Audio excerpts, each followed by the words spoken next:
your entry scene with Sonakshi, I remember, where it's so much about your appearance and how good looking you are. Is that very flattering? Whether it's a comeback or not, yes, it's always flattering when one character tells another character, no, they think they're looking good. So I take the compliment with all the grace. And I'm going to pretend that you meant it. It was truthfully said, don't worry. Thank you. But I'll return the same to you. You look fabulous too. How does it feel? It's always wonderful, and especially when you had such a long gap as I have. It's a special feeling, and just to be working with this wonderful cast and all this bunch of talent has just been very, very special. Right. Promise them no more gaps. Oh, I promise on everything sacred. I already made him promise me. Well, Yeah, I told him, please no more breaks No from more breaks. the movies. Right. There's so much talk about costumes and the sets and the jewelry. You tell me, how big a role do costumes play on a set like this, in a show like this?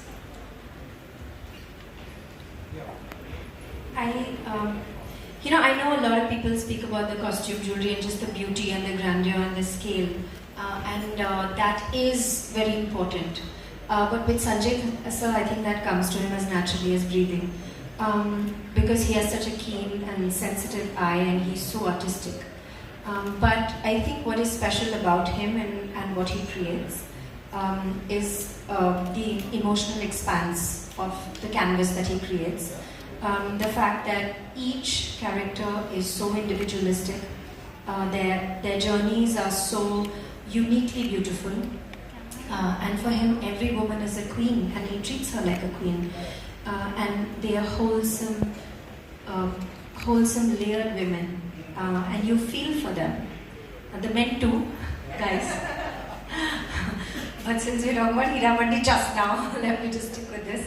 So I think that's what's actually so beautiful and unique, because the beauty is, yes, you enjoy it, but what touches you and what you take home is the feelings and the memories of those feelings and those people who you love so much and you root for when you watch.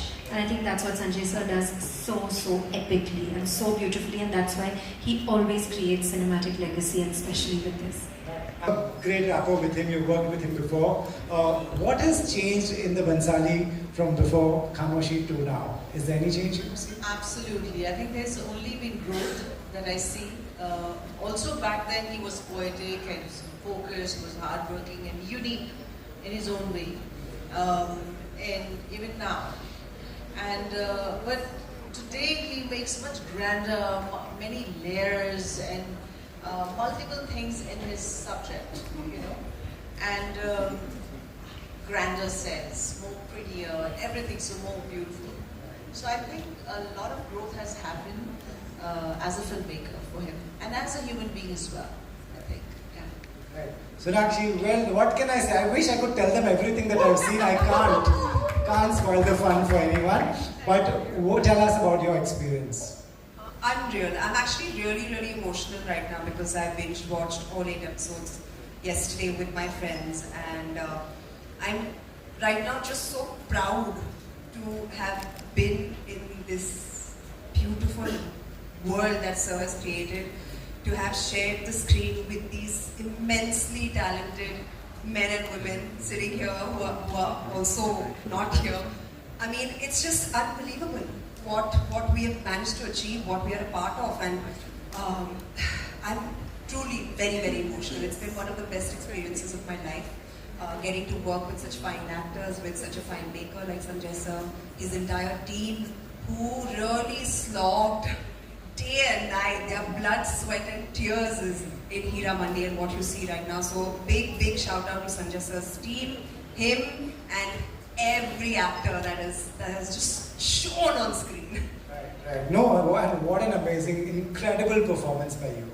Sangeeta, I was watching one of your interviews where you speak about this car. Firstly, people have seen the trailer, so no spoilers here. Tell us about your experience and what is the story behind that. You want to share something so that they go and see it? Good evening, everyone. Good afternoon. Good afternoon. I personally feel that our thoughts are the architects of our destiny, and I dreamt I dreamt to work with him. So don't stop dreaming. बड़े ख्वाब देखो और ख्वाब सच्चे होते हैं अगर आपके intentions अच्छे हैं. So about the scar, I felt that Wahida was Wahida because of the scar was the foundation of her character. She is what she is because of the scar, and she doesn't want to be. The reason is the scar, and it's just not about. Because I've also binge watched all the 8 episodes, and I'm still in awe of the series and in awe of all the actors. My heart is bouncing with excitement right now because I want to again go and watch. But I think every character over here, they had the feminine side to them, but we all were highly alpha male. We all had alpha male qualities. And it clearly showed that the circumstances made us better, strong, angry, and वो सब में qualities होती है. So मुझे लगता है कि यहाँ पर जो भी देखेंगे उन्हें लगेगा कि हम में quality है, and that is the beauty of, I think, Sanjay Leela Bhansali. He creates the characters which resonates with people. Richa, you're glowing. One of the reasons is the success and the reactions, right? So tell me, you were telling me during the interview that he's very collaborative, and do you want to tell this audience, this is a much younger audience than people like me. Do you want to tell them what was your experience, how collaborative he is? Could you give an example? Hi guys, hi young audience. I want to say that I really think that if he finds a level of trust with the person he's working with, then he will be like, अच्छा अपना कुछ करके दिखाओ, तुम कैसे करोगे? How do you think she will walk? How will she spray perfume? Those little things. Then he gives you the space to come up with those, and it's very collaborative because I don't know if most of you may not know, but when we had to film that one song which is in the second episode, and I think he made me hear 3 songs. He's like, what do you think your character will most, they're all there, sab mein thoda thoda dard hai gaane mein, but he was like, which one would your character sing? So it doesn't look like lip sync or one, song like that. So in that moment, it really feels like it's a drunken outburst of a really. So yeah, he's that collaborative. Right? He let me pick a song. Right. Lovely. That's right. Share your experience. I was watching one of your interviews. I watch all interviews, by the way. So I was watching one where you were talking about थोड़ी सी टोपी भी पीछे से किसी की आगे पीछे होगी. He can identify. Is that a lot of pressure for an actor to be absolutely perfect and prepared? I think Sanjay sir puts pressure onto himself more than us. Like how Aditi mentioned, he's very minutely involved in everything he does. So I don't think there's pressure. Of course, all of us over here, of course, Manisha ma'am has already started his career with her. And, all of us have had dreams to work with him. So in the end of the day, we all just want to make him happy. We want him to be pleased with our performances, because what bigger appreciation you can get when Mr. Bhansali says, good, that's it. So I believe that it's not about pressure, it's about all of our passions. You go on a set now, if I take you back when you started, what's the big difference that you see on a film set, on a web series set? I think everyone's much more clued in. You have people who are so much more aware of what they're doing in terms of the kinds of films that are made, and everyone's just a lot more professional. And that's the biggest difference. And I think they know exactly who they're making a film for. Their audiences are very, very clear, especially with the way these new platforms have brought in. Their audiences are pretty clear. So it's great from that point of view. Of course, technology has come in; it's a lot more efficient. Everyone's a lot more professional. So it's much more organized. But again, listen, it's the fundamental of it is it's about telling a story, and as an actor, you're one part of that story. And the whole process of communication and inviting everyone to be a part of that process has kind of changed. Otherwise, you know, I mean, previously it was very, very centralized, and now it's a little more democratic, and you know, you get a chance to contribute a lot more, and which happens beforehand. And of course, the workshops and rehearsals is also something which is fantastic. Right, amazing. You know, since this is a style panel and we have style awards in the evening, I'll ask you, I have some jewelry questions. Aditi, how big a jewelry person are you? Wow. I love jewelry. Yeah. I love jewelry too. Okay, of course, guys, yeah. If I take, do you remember like your first jewelry set that you got for yourself? Jewelry item that you got for For yourself? myself or what Yeah. was given to me? Or either ways, yeah. Give it to What me. was given to me was very special. It was my great-grandmother's, you know what is called a satlada? Yeah. So I mean, it was a bigger necklace that my grandfather made a small little thing for me and gave it to me when I turned 12. And I had just gone to boarding school, and so that was my little gift, and it's still very, very special. And yeah, it's an old Hyderabadi piece. It's very beautiful. Lovely. Manisha ma'am, are you a big jewelry person? Do you I am. So. Can I take you back and ask you the same question, which was the first, do you remember your first jewelry item? The first jewelry. I've never been actually a jewelry person. I love jewelry, of course. I think every woman or every girl loves it. Also for men. But personally, I don't really wear jewelry. Yeah. Okay. So actually, you are like, I'm not qualified to answer this question. Not a jewelry person at all. I only wear jewelry when my stylist makes me wear it. Okay. That's it. wow, okay. Sangeeta, do you remember what you owned first? Someone gave you or you bought? Nobody gave me anything. I buy my own jewelry. Good, yeah. So, But honestly, I'm not a jewelry person. Okay. The only diamond I have in my life is my daughter. so sweet. Of course, the most precious. Big hand to that, guys. Yeah. Richa, how big, out of 10, chalo, how big a jewelry person are you? I feel like you got like 2 out of 5. Yeah, 14 included, yeah. God forbid the sponsors Guys, jewelry you think person. we wore enough jewelry for a lifetime in Hiravandi? That's why we just no jewelry. Yeah, Richa. I used to joke that if I just, from my mudra sequences, I just jog out of the set and take a rickshaw and leave, I can make an indie film. Yeah.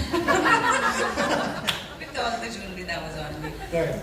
My first piece of jewelry got gifted to me when I turned 18. It was my late grandmother's diamond earrings, and I still have them and I still wear them, and that's about it. I don't think anybody wears a ton of jewelry in their daily lives. और फिर ऐसे show मिलते हैं तो अरमान पूरे होते हैं. Kala, since Fardeen answered, you have to answer this as well. Right. Thanks, Pradeep. I wouldn't say I prefer to wear, let's say, I call it accessories, right? So 100%, I love accessories. I think it, right now, you know, women wearing jewelry or men wearing jewelry, the lines have been blurred. You know, we're all, what do you call it? What do you call that? We're all metrosexual, right? And I believe that if jewelry enhances and gives you some kind of confidence, or right now I wear a few things which is meant for luck. So I believe my mom has made me wear something which I would not like to mention, but she's given me a ring, she's given me a little necklace for, you know, like an evil eye, you know, to protect you from what they call nasab. So yeah, I mean, I stick to that, but very basic. It's working. Myself, and after seeing some of my scenes with all the diamond earrings and, you know, the rings and all of that, man, I'm actually now considering getting myself some diamond earrings. Oh, So that's the effect. This being part of, you know, Like I said, metrosexual. Right. All the jewelers can sweep in. I know, here's a call. My one question to all of you is about your one-on-one experience with Mr. Bansali. Mr. Bansali, if you're watching this interview, I would love to do an interview with you. I have not got a chance yet. But for your one-on-one interaction, what is he like? you know, firstly he communicates purely, mostly on the level of what he's doing, which is his films. And films just, it's not a job for him, it's his life. I can't imagine him doing anything else besides making movies. And you know, every once in a while you meet people, you know, who are masters at what they do. And he is one such person. You know, it's not often that you meet true masters. And you know, you just surrender to them and you learn from them. And you just watch them work, and you try and imbibe some of their energy, and you try and think about all the spirits they've allowed to possess themselves doing their work. And it's amazing to watch him work. You know, it's like he's got this team of 20, 25 ADs, and you know, who are all learning, who are all on their journey. So in some ways, he's also got a school going on set. I mean, besides his actors and all of us who work there. So it's a true experience, and he's very passionate. He knows what he wants. At the same time, as Richa said, you know, if he strikes an equation with you, he'll ask you he'll invite you into his process, and you know, he'll listen to you, and that's how it should be. And I've never had the chance to work with such an engrossed and passionate filmmaker, and I haven't had many conversations with him besides the movies, but besides pets and giving up smoking and mothers, but that's. Besides that, it's just been work. Nice. Gave up smoking? Who, me? Yes. Well done. He wanted to give up smoking, so we had a chat about it. Okay. Right. Aditi, you know, just a one-on-one with him, what is he like? Like, you know, do you recall anything while shooting a particular scene or something that stays with you? This could be a thesis, so I'll try and keep it short. I really love Sanjay sir. And I've sort of had an equation with him even before I worked with him in Padmavat. For some reason, he was fond of me, so I just really enjoyed being around him. He's a legendary filmmaker, but I also love him as a person. Like I find him very, like, what he feels, he says. And I think some of the greatest teachers are like that. And I've grown up around a teacher. I've been learning dance since I was 5 years old. So I know what, like, I feel that kind of almost, kind of, I don't know what to call it, but like a Guru Shishya way of working. I find that very immersive, very rare, and I find that very true to what it is that he's doing and what he expects from us, and he's hardest on himself. And that childlike quality in him is something that I find very, very beautiful and also very inspiring, that he keeps that going, whatever it is that he's doing. Rishi ma'am, you already spoke about him, but tell us, was this time, did you observe something during a scene? Could you tell us an incident or something that you remember that stays with you? No, I'm just gonna say a few things about Sanjay. I got to know him during 1942, A Love Story, and he was writing and he was assisting Vinod, and then he got the script of Khamoshi and directed me. So over the years, what I've noticed about him is that he's like this. Have you seen Cinema Paradiso? It's about a little child who grows up fantasizing about when he's. So I think Sanjay has grown up. It is in his genes. It is in his soul to kind of make brilliant film. He aspires to grow and just make more and more better films. And he's born for that. And what I see of him is he lives only in his sets. I think he just goes home to sleep and to make sure his mom is okay and he's okay. But his being is in the set, and he's constantly creating, constantly trying to improve himself. He's the most hardworking person I know. And even after pack up, he goes home and he writes. He's the first one on the set, and he's constantly at it. So he gets rattled up when other people don't match up to his level of dedication. And probably we all have other lives to do and other things to do. He doesn't. It's his sole focus is what work is. The other thing I noticed about him is the kindest soul, because in our set in Heeramandi, I have done so many movies, I've not seen that. Okay, of course the younger generation is a lot more evolved and a lot more better and kinder, I feel. But on our set, we had least 30, 40 dogs. And they all were looked after so well. You know, each one was, and I just found that only a kind soul will be so considerate. Normally, you know, people don't care.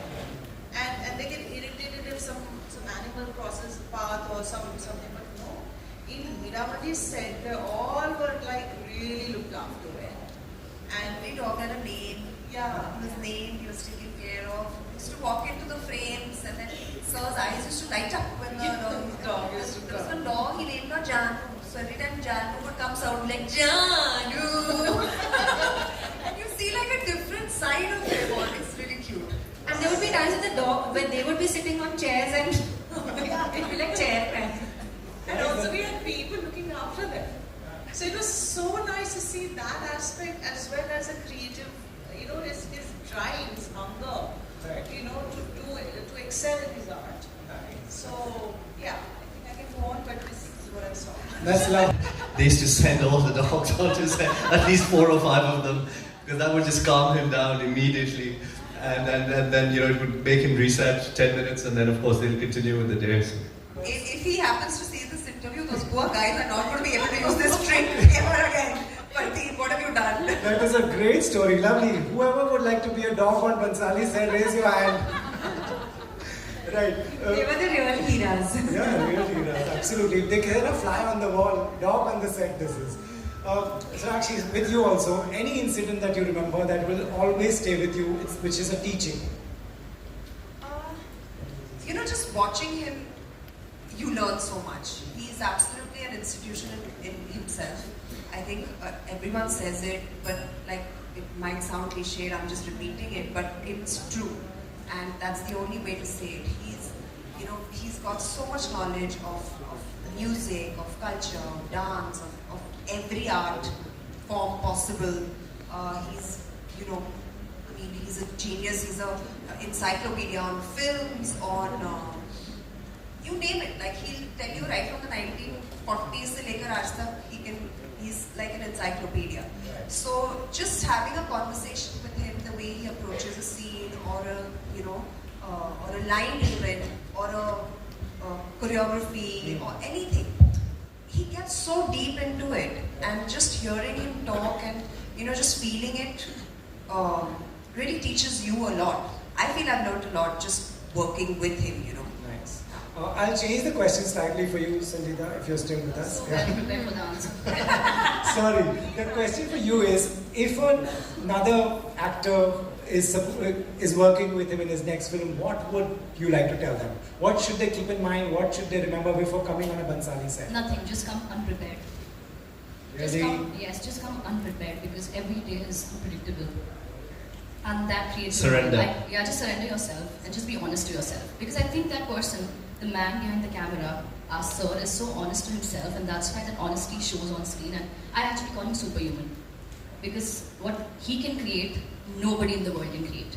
And you can clearly see. Nice. Yeah, we saw that. Richa, what would be your tip to someone who's going to work with him in the future?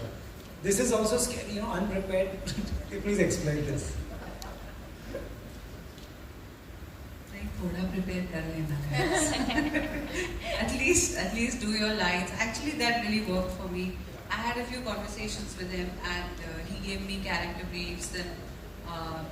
Then we found this album of Meena Kumari's poetry in her own voice. It's called I Write, I Decide. It's from 1980, I think.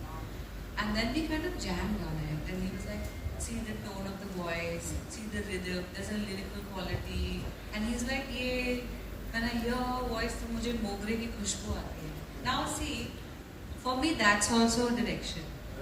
This man, who is this Ottawa genius, is hearing this voice, and the visual that he gets is of a certain scale, which he's matched in the show. But he's also like smelling something, you know what I mean? That is such a unique way to think.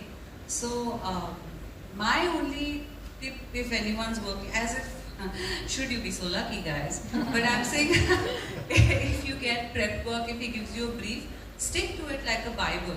I guess what Sangeeta is trying to say is leave room for magic. Yes. Let spontaneous things also happen. Let you can develop something. Like I developed like a weird delusional giggle. You know, keep a stumbling attitude if you're, I mean, those are the things I did. But I would say just learn your lines and then go and Right. just be a blank page and let him paint on you. Right. Taha,